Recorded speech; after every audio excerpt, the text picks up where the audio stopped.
Karena itu ketika kita melakukan personifikasi pada Allah Subhanahu wa taala sampai mengatakan Allah ternoda, agama ternista. Coba agama yang berisi nilai-nilai yang sangat tinggi, sangat luhur bisa ternista. Oh, kalau gitu kita menganut satu nilai-nilai yang bisa ternista dong. Itu enggak masuk dalam logika saya. Perilakunya dianggap nyeleneh Pak Kiai di lingkungan pondok pesantren, harusnya enggak ada salam. Kalau penyimpangan juga tadi disampaikan. Kalau misalnya saya Panji Gumilang dianggap nyeleneh, sebut nyeleneh. Kalau dianggap bersalah, biarkan pengadilan yang menyatakan dia bersalah.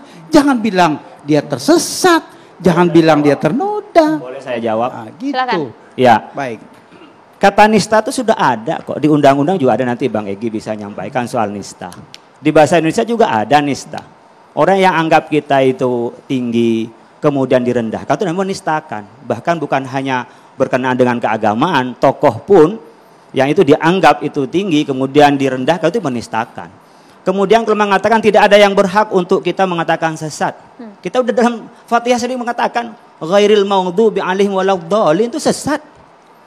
Jadi beda dengan cara berpikir filosofis dengan berpikir tentang hukum.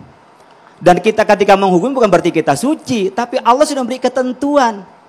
Seperti hurrimat alaikumul maitatu wadamu. Allah mengatakan haram, masa kita nggak berani mengatakan haram? Udah ini berarti orang yang menyimpang ini sudah waladdallin.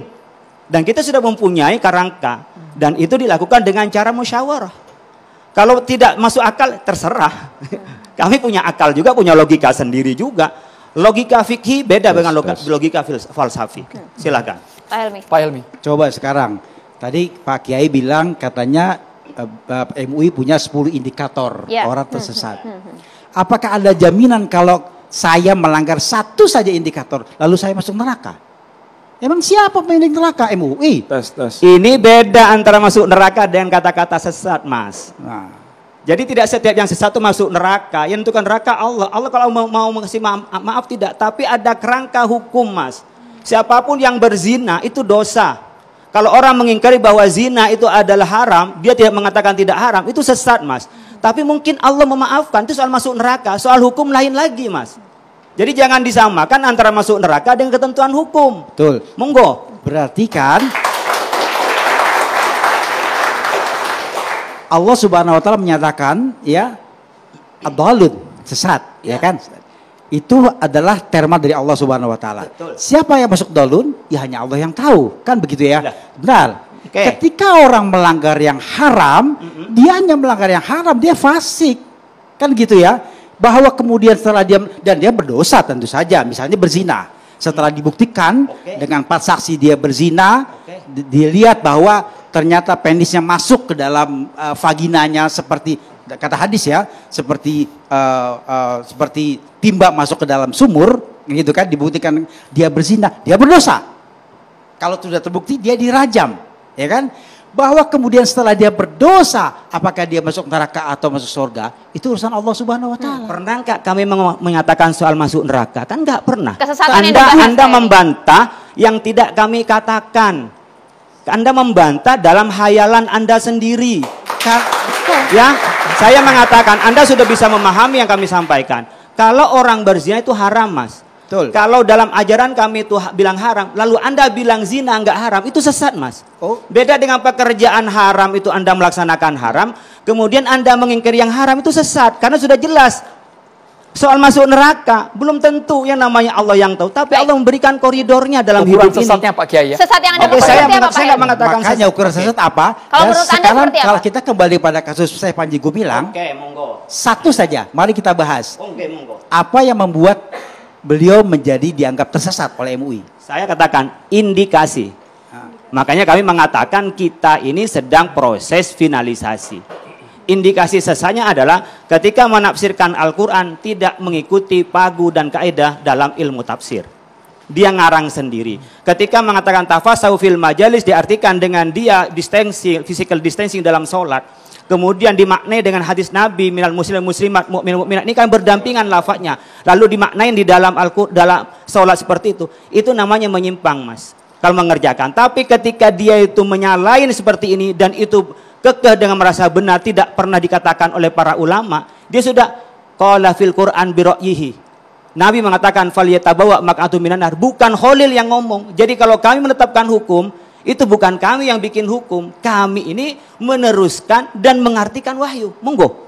Ketika saya Panji Gumilang sholat dengan distancing ya, laki dan perempuan berjarak. Dia dianggap menyimpang. Menyimpang dari apa? Saya katakan, kalau dia itu menyimpang karena Nabi mengatakan sebaik-baik softnya laki-laki itu di depan. Sebaik soft-softnya perempuan di belakang. Kemudian dia melakukan soft yang sama laki dan perempuan bahkan di depan perempuan. Dia kan sudah menyimpang, Mas. Tapi ketika kesalahan tafsir dia pertahankan, kemudian tidak pernah ada ulama yang menyatakan kaidah tafsir tidak membenarkan. Kita kan dari Nabi dan ulama. Ya. Itu yang disebut kesesatan, Mas. Pak Helmi, singkat saja. Baik, terakhir. Beri saya kesempatan. Ya, sejauh yang saya lihat dari argumentasi Panji Gumilang, saya tidak membela dia, tapi membela. Mau bela juga nggak apa-apa, is oke kita debat. Baik. Silakan Pak Helmi. Baik. Sejauh argumentasinya tafasahu tawasau, ya kan? Berjarak di situ. Kemudian di Masjidil Haram orang juga sholat bersama laki dan perempuan. Di Madinah sebentar saya belum selesai. Tadi saya menghormati Anda. Oke, silakan kalau Anda mau jelaskan. Di Madinah laki dan perempuan juga berdiri sejajar sholat, hanya dipisahkan dengan tirai. Kalaulah dengan fenomena itu seorang Panji Gumilang bertafsir ya dengan buat agamanya sendiri dan dia tetap menyembah Allah Subhanahu wa taala Tuhan yang satu, di mana penyimpangannya menurut saya? Selagi dia menyembah Tuhan Allah yang satu, menurut saya itu kan hak-hak dia. Bahwa kemudian nanti dia salah di gurun masar, itu urusan dia nanti gitu loh. Yang kedua. Oke, silakan.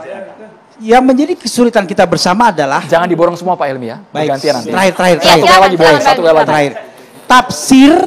Tafsir dari Kiai Holil ini yang menganggap bahwa tafsir Panji Gumilang itu salah. Yang saya prihatinkan adalah kemudian ditebar tuh di Twitter, di medsos dan sebagainya. Maka masyarakat Indonesia yang tidak semuanya secerdas dan sepandai Kiai Holil itu menangkap salah. Karena kan nggak mungkin kalau itu bisa dilepas dari MUI. Nggak mungkin saya sebagai Holil, tapi juga sebagai. Langsung Pak Kiai boleh. Pertama, sampean sudah salah menggunakan dalil hanya di Mekah, di Madinah. Memang Islam itu dari Mekah dan Madinah. Islam itu dari wahyu. Maka di sana ada posisi dan kondisi yang itu darurat, maka dalilnya sampean sudah lemah. Kalau itu membela Panji Gumilang. Kalau itu berdasarkan suatu fenomena di satu tempat, Anda sudah tidak sesuai dengan koridor Islam. Silakan kamu bertanya. Yang kedua, kalau saya menyebar di medsos, saya memberi keterangan, orang bertanya, dan dia disebar di medsos. Sesuatu yang terang di medsos, maka harus jelaskan di medsos. Makanya kalau ini sudah diam-diam, kita sampaikan diam-diam. Nggak ada yang salah. Wong itu juga disampaikan di medsos. Medsos juga berkembang. Maka kami harus menjawab di medsos. Karena memang zamannya begitu. Saya minta dalilnya sampean. Mana ada dalil Islam itu berdasarkan di Mekah dan Madinah. Dan fenomena di Mekah dan Madinah. Itu kan mesti dalam furu'nya mungkin berbeda. Keluarkan dalilnya. Yang itu Mekah tadi dalilnya itu di mana yang boleh begitu dan bisa dijadiin dalil di tempat lain.